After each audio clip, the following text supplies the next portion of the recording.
Podcast de l'article de Younes Filali publié sur l'odj.ma. L'auteur a intitulé son article « Mondial 2022, entre spectacles sportifs et débats politiques ». Il commence son article ainsi.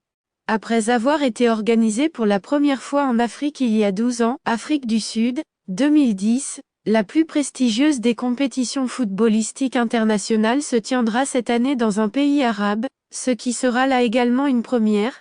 Polémique du monde 2022, dans quelques jours à peine, la Coupe du monde de la FIFA fera son coup d'envoi au Qatar, le 20 novembre dans une édition considérée comme inédite. En effet, cette Coupe du monde sera la première de l'histoire à être organisée en hiver, au vu des conditions climatiques défavorables dans la période estivale au sein de la région. L'auteur poursuit son article ainsi. Le choix du Qatar pour organiser un tel événement a été considéré comme litigieux par plusieurs. Entre non-respect des droits de l'homme, décès de milliers d'ouvriers lors de l'organisation de l'événement, questions écologiques et restrictions pour les supporters présents, consignes vestimentaires, consommation d'alcool, comportement en public, nombreuses sont les raisons pour lesquelles une grande communauté appelle au boycott du mondial qatari. Je m'en moque de la prochaine Coupe du Monde, qui n'est pas une vraie Coupe du Monde pour moi. Le Qatar, ce n'est pas un pays de football. Je ne suis pas contre l'idée d'accueillir une Coupe du Monde dans un pays où il y a une possibilité de développer et de promouvoir le football, comme en Afrique du Sud ou aux États-Unis dans les années 1990. Mais au Qatar, la vérité est qu'il n'y a pas un tel potentiel. Il n'y a rien. C'est seulement une histoire d'argent et la manière dont ils ont traité les gens qui construisent les stades, c'est une horreur. Et des milliers de gens sont morts. Daily Mail, 2022. Légende du football français Eric Cantona fait partie des personnalités ayant appelé au boycott de cette édition de la Coupe du Monde. En ce qui concerne la masse, selon un sondage commandé par l'agence de presse Deutsche Presseagentur, 48% des Allemands interrogés seraient en faveur d'un retrait de leur sélection. Sur le plan administratif, plusieurs mairies françaises ont annoncé la non-diffusion des matchs de l'équipe de France sur écran géant. Même le Danemark, pays participant à la Coupe du Monde, a opté avec son équipementier Hummel pour un maillot symbolique où le logo de l'équipe et celui de l'équipementier sont à peine visibles. Nous ne souhaitons pas être visibles pendant un tournoi qui a coûté la vie à des milliers de personnes. Nous pensons que le sport doit rassembler les gens. Quand ce n'est pas le cas, nous voulons nous exprimer. L'auteur continue ainsi. Qatar, une politique sportive réussie, le complexe aspire à Doha, l'organisation d'événements sportifs internationaux, le développement de projets sportifs à l'étranger, PSG notamment, nul ne peut nier que l'investissement dans le monde du sport fait partie de la stratégie de soft power du Qatar. Dans un entretien accordé au géopolitologue français Pascal Boniface en 2014, le président du PSG Nasser Al-Khelaifi affirmait que les investissements qataris dans le secteur du sport font écho à l'un des objectifs du gouvernement, qui consiste à diversifier les sources de revenus et de croissance. Cette diversification est déjà bien en place, puisque plus de 50% du produit intérieur brut, PIB, du Qatar est généré par des secteurs autres que les hydrocarbures, ce qui nous situe largement devant la majorité des pays producteurs. Aux côtés de secteurs clés comme l'éducation et la culture, le sport doit jouer un rôle de plus en plus important dans cette politique de diversification. Tout petit pays géographiquement, mais grand par son influence, le Qatar joue un rôle principal dans la géopolitique moderne, sur le plan économique et sportif notamment. Fondé en 2003, la Spearzone ou Doha Sport City est un complexe sportif situé dans la capitale qatari. La Spearzone a notamment servi de centre pour les Jeux asiatiques de 2006. Un an après son inauguration, c'est la Spear Academy qui voit le jour. Depuis son ouverture en 2004, Aspire Academy for Sport Excellence est devenue une académie sportive de renommée mondiale. En effet, elle est au cœur de la révolution sportive que connaît le pays. Aspire conçoit, promeut et met en œuvre l'excellence en matière d'entraînement sportif et de développement des athlètes d'élite, qui permet à toute une génération d'athlètes qataris talentueux, disciplinés et engagés de réaliser leurs rêves sportifs. Septembre dernier, le cheikh Tamim bin Hamad Al Thani se confiait au Point, pour l'une de ses très rares sorties médiatiques, la première en Europe notamment. Le monarque répond aux critiques, qui visent la monarchie absolue du Qatar, vis-à-vis de l'octroi de cette Coupe du Monde. L'auteur précise ainsi. Selon le Cheikh, il y a deux sortes de critiques. La plupart du temps, nous y voyons un conseil ou une alerte, et nous les prenons au sérieux. Ainsi, nous avons compris que nous avions un problème avec le travail sur les chantiers, et nous avons pris des mesures fortes en un temps record.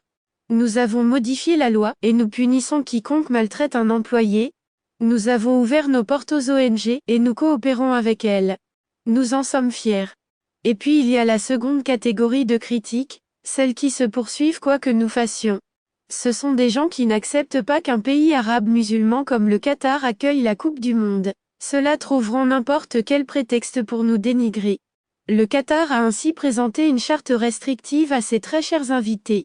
Des restrictions visant l'alcool, une bière ou un verre de vin, peuvent coûter une dizaine d'euros et un cocktail plus de 15 euros. L'aspect vestimentaire il est demandé à tous de s'habiller pudiquement, en public, en se couvrant des épaules aux genoux, les relations sexuelles hors mariage. L'auteur ajoute ainsi. Place au terrain, dans l'aspect footballistique cette fois-ci, cette Coupe du Monde sera marquée par la fin d'une ère et par une transition générationnelle. En effet, 2022 fera office de dernière chance pour des joueurs comme Messi, Ronaldo ou encore Neymar de prétendre au plus prestigieux des trophées internationaux. En parallèle, ce sera le premier test pour quelques nouvelles stars montant du gratin international, à l'instar de Jude Bellingham, Jamal Musiala, Pedri, ou encore Raphaël Leao. Malgré le retour de Karim Benzema avec son statut de Ballon d'Or, la France championne du monde en titre, aborde la compétition avec plusieurs incertitudes, notamment au milieu de terrain, avec les absences de cadres comme Paul Pogba ou encore N'Golo Kanté. Cette année, le favori du côté des bookmakers est bel et bien le Brésil.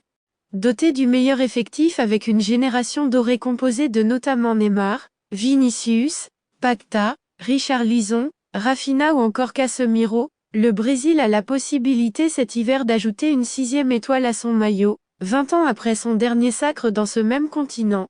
On pourrait ajouter d'autres équipes à cette liste de favoris, dont l'Argentine ou encore l'Angleterre.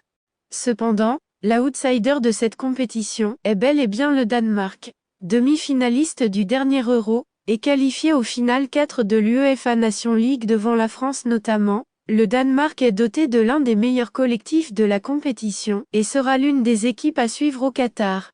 Regragui Ball, que penser de nos lions de l'Atlas? Quel est l'objectif de la sélection marocaine? Les hommes de Walid Regragui sont-ils prêts pour ce rendez-vous? Depuis l'éviction de Vahid Halilhodžić et la nomination du chouchou du peuple Walid Regragui à la tête de la sélection marocaine, la tendance penche plus vers l'optimisme. Situé dans un groupe relevé certes, mais qui reste jouable, les Lions de l'Atlas se voient dans l'impérativité de faire bonne figure avec l'objectif de passer au second tour.